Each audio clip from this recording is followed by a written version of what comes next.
वज़ीर-ए-आज़म शहबाज शरीफ का कहना है कि 16 दिसंबर दहशतगर्दी के खिलाफ पूरे पाकिस्तान के एक आवाज़ होने का दिन है।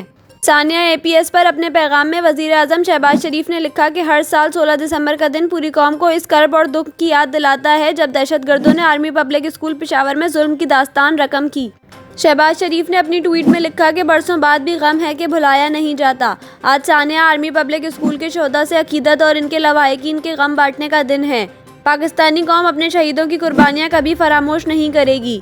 वज़ीर-ए-आज़म ने सोशल मीडिया पैगाम में कहा कि 16 दिसंबर दहशतगर्दी के खिलाफ पूरे पाकिस्तान के एक आवाज़ होने का दिन है। ये दिन पूरी दुनिया के लिए पैगाम है कि पाकिस्तान ने दहशतगर्दी के खात्मे के लिए अजीम कुर्बानियाँ दी हैं। हमारी ये जद्दोजहद जारी है जो इस अफरियत के मुकम्मल खात्मे तक इसी आहीनी इरादे और साबित कदमी से जारी रहेगी।